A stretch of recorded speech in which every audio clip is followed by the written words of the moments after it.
Welcome to Blog and Mablog from DougWills.com. This audio is brought to you by CanonPress.com.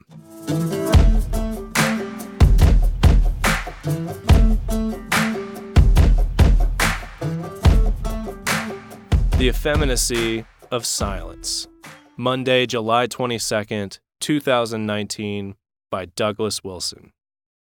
Introduction. I suppose the title might take some explaining. But if the Post can't explain a title like that, then what are we all doing here? Let me say at the outset that this is not a post about overt effeminacy of the lisping, mincing kind. If that kind of thing were a virus, then the men who had it would be the carriers. What I want to talk about here is a far less visible form of effeminacy, by which I mean the effeminacy that refuses to respond appropriately to the overt kind. I am talking about the doctors who are afraid to address the virus. Doctors who are afraid to address the virus simply have a different form of the virus, and that is our great problem. Not only is this second kind of effeminacy far less visible, it is also far more widespread, and it is the actual cause of all our troubles. It is the premier hazard in all of this. The Effeminacy of Silence. We have had multiple stories we could use to illustrate how this works, 3 a day on average, but let me just pick one of the gaudier ones. Drag queens in the kids section of our libraries. There are 3 basic kinds of characters in these stories. First, we have the drag queens grooming the little kids, and the lesbian librarians who set it all up. Second, we have a goodly number of Joe Sixpacks watching the news about this latest travesty as it comes on the 48 television sets at their favorite sports bar, with all of them saying, "What the hell?" or the rough equivalent. And then third, we have the effeminacy of silence everywhere else. You don't need to be light in your loafers to be effeminate. You don't need to teach a queer treasure workshop at Revoice. You don't need to put on your face paint and wig and go leer over the top of the book you are reading to prepubescent boys at the library. You don't need to trail around clouds of epicene rainbow ambiguity. All you really need is the effeminacy of silence. Head down, mouth shut, every eye closed. No, wait. That's a different drill, but not unrelated. Back to the point. Our real problem, therefore, is not all the effeminacy we can see. And we are seeing quite a bit more of it, are we not? The problem is the vast multitude of effeminates who could stop it, but who are letting this happen. Masculine love fights. Suppose a man is walking downtown with his wife, and they are accosted by some thugs. The thugs take the wife's purse, rifle through it, make rude comments to her, mess with her hair, and generally act like they are thinking of doing a whole lot worse than that. Suppose also that her husband is standing off to the side, saying things like, "Gentlemen, this is genuinely distressing. There is no need for this. I must register a protest in the strongest possible terms." What we should do, confronted with such a spectacle like that, is to say, in the strongest possible terms, that such a man doesn't love his wife, no matter how emotionally distressed he might be over her unhappy circumstances. And we can say this because love fights to defend what it loves. And to be sure, this being July and not November, there are always qualifications to be made. Love doesn't fight over everything, for example. If a man cuts ahead of a woman in line at Costco, she doesn't need to text her husband, who is out in the car, so that he might come in and fight for her honor. So, no, love doesn't fight over trifles. When it comes to pitched battles over the color of the paint for the church nursery, I am prepared to join with John Frame in lamenting some of the darker impulses of Machen's warrior children. But with all these extra warriors running around, it would seem, at least to me, that we would have some reinforcements who would be able to join us here on the wall at Helm's Deep. So maybe they weren't warrior children after all. Maybe they were just soteriological Calvinists with bad attitudes and Nerf bats. So, The sexual revolution has now worked its way into absolutely everything. Is that a trifle? There is a line between shouldn't fight, should fight, that can be crossed, and real love instinctively understands where that line is. When that line is crossed, love stands up, love speaks up, and love does whatever is necessary. A studious and academic chin stroke of concern does not know very much about that line at all, except for the basic operational axiom that we are not across it yet. And that is because, for those trapped by the effeminacy of silence, we are never across it by definition. In the meantime, do not confound spiritual apathy with pastoral wisdom and concern. Being across that line might require action, and action entails risk. Quoting Bierce again. I have had the occasion to quote Ambrose Bierce from the Devil's Dictionary on this general subject before, and look at me now. I'm going to do it again. Valor, noun. A soldierly compound of vanity, duty, and the gambler's hope. Why have you halted? Roared the commander of a division at Chickamauga, who had ordered a charge. Move forward, sir, at once. General, said the commander of the delinquent brigade, I am persuaded that any further display of valor by my troops will bring them into collision with the enemy. While at it, let's quote Thornwell.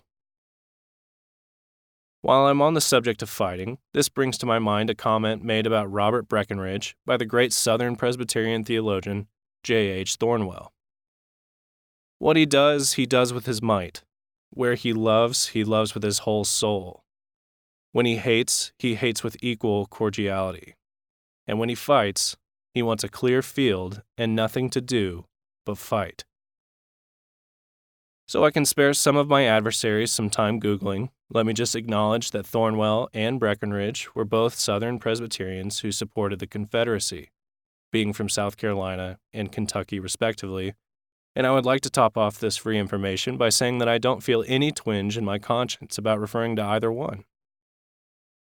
And so who around here wants a clear field and nothing to do but fight?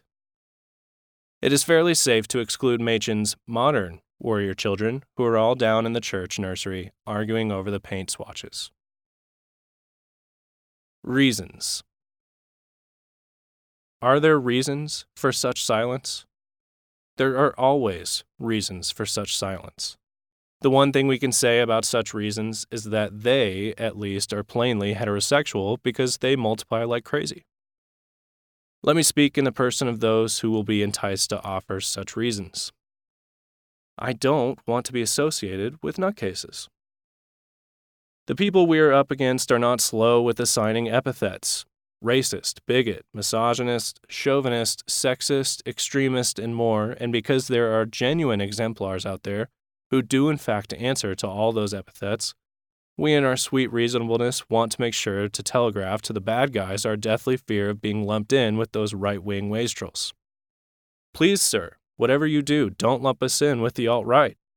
To which they reply, and this honestly comes as a big surprise to our captains of strategy, ha, look at these new alt-righters. I don't want to be associated with those who have been successfully slandered as extremist.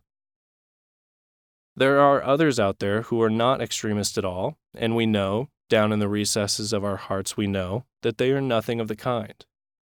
We know that they are innocent of the charge. They only have the reputation of extremism because they are merely living in faithful accordance with what was taught in every evangelical Sunday school in the country just 3 decades ago.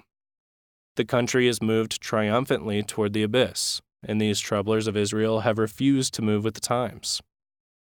But if people as innocent as that can have their reputations ruined, then I too could have my reputation ruined if it ever came about that I, heaven forfend, were to be seen on the same platform with any one of those faithful persons. Before it would be possible to share a platform with that Antipas character, he would have to demonstrate a little more flexibility. Someday, when all this is over, and we are telling our war stories, around the oil stoves at our free speech re-education sensitivity camp. I might tell you the stories about how many people had been pressured by Big Eva, or in consideration of likely pressure from the same, to drop their associations with us. It is quite a tacky business. Speakers for our conferences canceling because of pressure, speakers canceling on a conference because I was going to be there, someone backing out of writing a foreword, someone pressured into apologizing for quoting me, and the like. Couple this with the stories we have heard from people who associate with us anyway, with their tales about how they got the treatment. Let's just say that we are at the point where some up-and-comer is likely to catch far more grief for agreeing to speak at our Grace agenda than he would if he spoke at Revoice. It is not the case that Big Eva doesn't discipline. Of course they discipline. Not whether, but which. It is just that they instinctively discipline men who are moving in a biblical direction, and they instinctively shelter men who are moving in an egala homo direction. This is because, as should be obvious by now, it is far more desirable to them to have men in the ministry who sexually yearn to be in the sack with other men than it is to have men in the ministry who use hurtful neologisms like egala homo. If I were to take a stand now, it would vindicate those people out there who have been urging me to take this stand for the last 10 years. Imagine a fellow who has been a senior statesman in the evangelical movement. He has fought many battles and has won more than a few of them. But like many a decorated general before him, he has thought too much about the battles of the last war and didn't think fittingly about the battles of the next war. But he was warned about all of this. He was warned for years about it. To take a stand now would be to acknowledge that he should have listened to all those warnings from the nickel seats. I would like to take a stand, but I have to say that outside observers don't know the first thing about all the internal politics involved.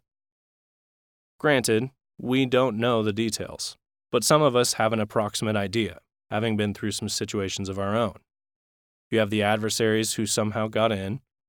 You have the compromised friends, you have the clueless friends, you have the compromised trustees, and you have the clueless trustees.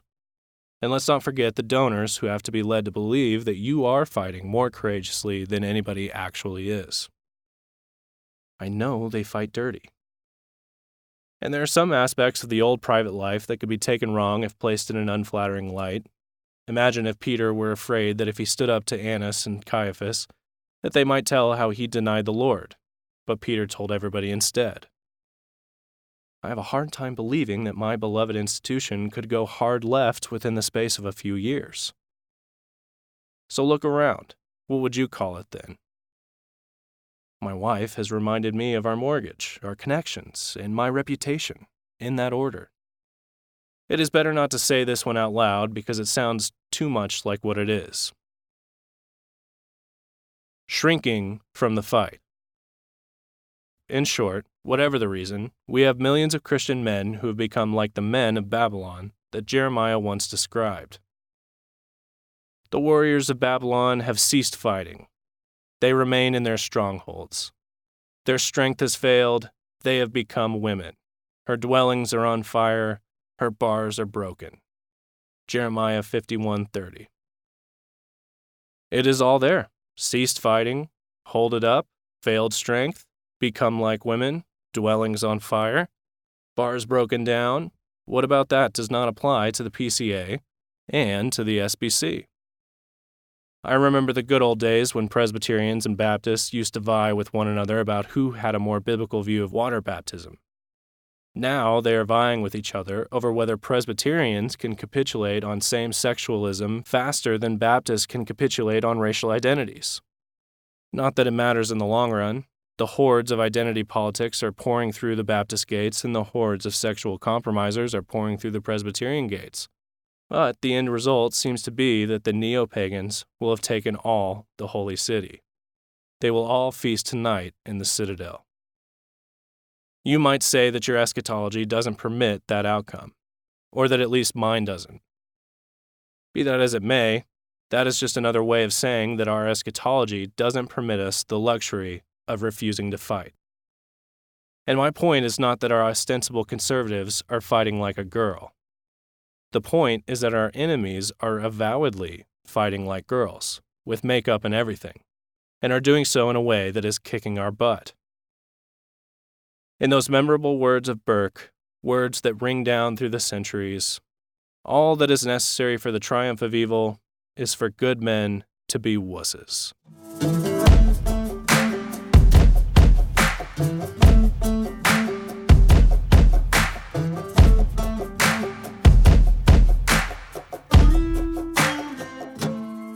For more books and audio from Douglas Wilson, like his brand new Revelation commentary, When the Man Comes Around, please visit us at canonpress.com.